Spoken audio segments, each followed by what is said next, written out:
Is abortion legal in India? If there are any rules for it, what are they? Do women require any permission from her parents before going for abortion? Can a husband or relative of a woman force her for abortion? All these questions will be answered in today's video. Under the Indian Penal Code 1860, voluntarily terminating pregnancy is a criminal offence. But Medical Termination of Pregnancy Act 1971 is an exception to IPC. Under this act, abortion is legal. But not all women or girl can go for abortion. Only a woman who falls under the category listed under MTP Act can go for abortion. Now this list goes as follows, that a woman can go for abortion during 12 weeks of her pregnancy. That is, pregnancy के date से लेकर 12th week तक वो abortion के लिए जा सकती हैं. लेकिन अगर 12th वीक के बाद वो अबॉर्शन के लिए जाती हैं तो this would be termed is illegal. But certain exceptions are given under MTP Act, where if the abortion is between 12th week to 24th week, still the woman can go and abort the child. But there has to be certain conditions which are relevant there. For aborting the pregnancy, the opinion of 2 medical practitioners or doctor is required. If the woman is in a state where her mental health or physical health is being harmed, in that state also she can go and abort. Or if the pregnancy is due to sexual assault, or if the woman is a rape victim or a victim of sexual assault, in that case she has the right to go and abort the child. Now, if the girl is below 18 years or is mentally ill, then they can go for abortion only with the permission of the guardian. Now, this guardian can be her own parents, or if the girl has no guardian, then the court can appoint a guardian, and with that permission, the girl can go for abortion. Till now, we spoke about Medical Termination of Pregnancy Act 1971, but in 2020, Medical Termination of Pregnancy Amendment Bill was passed on 17th March. The main objective behind this amendment was to increase the upper limit of termination of pregnancy of certain women who had problems related to their physical or mental health, or they were facing any fetal abnormalities or pregnancies due to rape of women. Apart from this, the reason was to set up a medical board which would consist of a gynecologist, radiologist, sonologist, and other people appointment by government. So the statement and reasons for the bill basically states that several cases happened where people approached Supreme Court and High Court seeking permission for abortion after 20 weeks of pregnancies due to abnormality ground or due to pregnancy. So right now I'll be showing you a statistics of how the Act of 1971 and what are the changes or the amendment which was brought in 2020.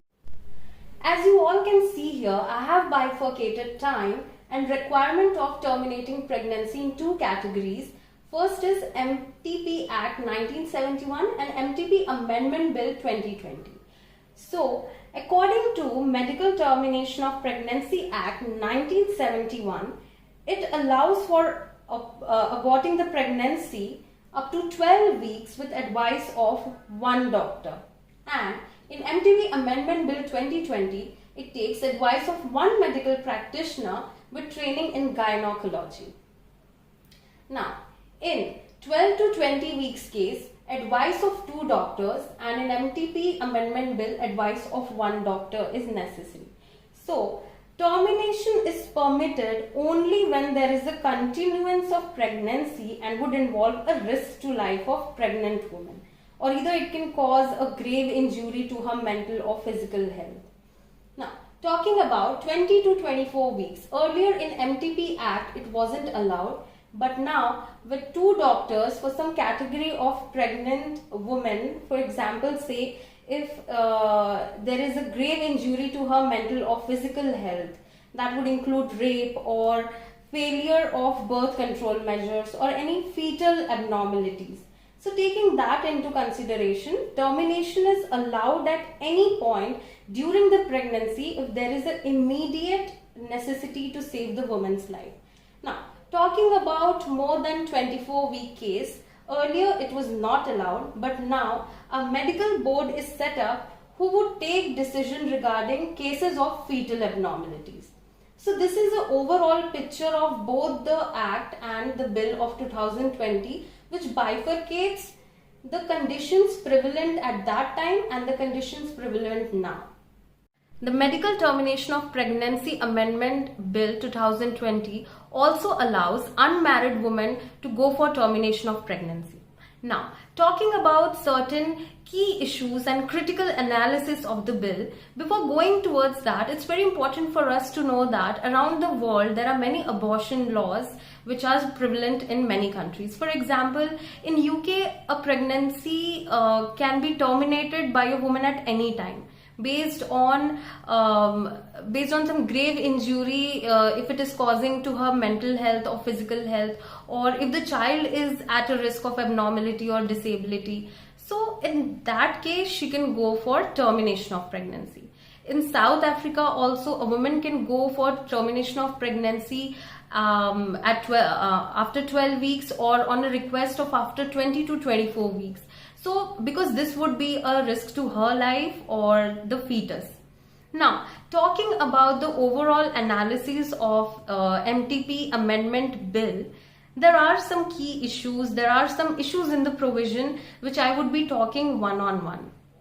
So, the first issue which I would be talking about is regarding category of women who can terminate pregnancy between 20 to 24 weeks. This particular category is not defined anywhere. This category is not specified. So it is the duty of Parliament to specify the category and not delegate this particular power to government to decide this. So this is one of the issues. Another issue is regarding time frame or time decision given on time based upon the medical board examination. So the bill allows the termination of pregnancy after 24 weeks only upon the opinion of medical board. Now, they would give opinion based upon the cases of substantial fetal abortion. So, if there is any delay in decision on the side of medical board, this would create complication to the pregnant woman later on. So, this is another thing which is not clearly given in the Act.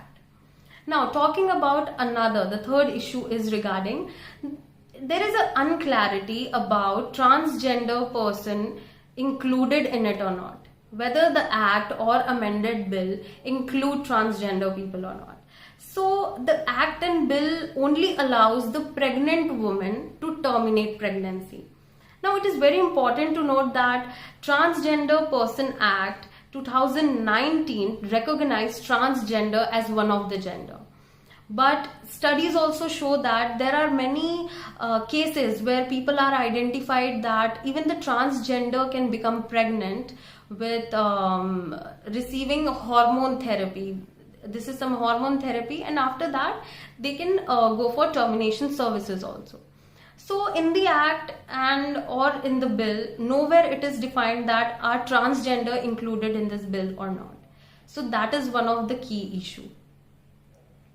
Another issue is unavailability of medical practitioners to terminate pregnancy. According to National Health and Family Survey, only 53% of abortion are performed by registered medical practitioners. And according to All India report, Rural Health Report, there are around only 1300 gynecologists in rural areas across India. So there is about 75% of shortage of qualified doctors.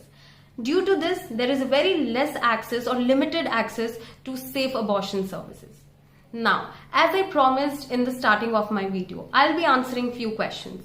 So, the question was, do women need to take permission from husband or family or relative to go for abortion? The answer is, the only consent of women is required here. She doesn't need to take any permission or consent from family or relative or husband.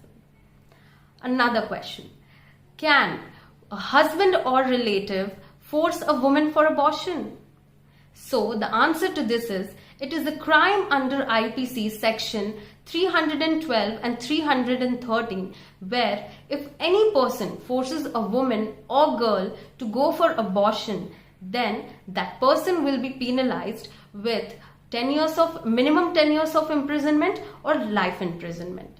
So that's all for today's video. In another video, I would be talking about some other issues, or you all can suggest me the topic in the comment box below. I would be talking about those topics. Thank you.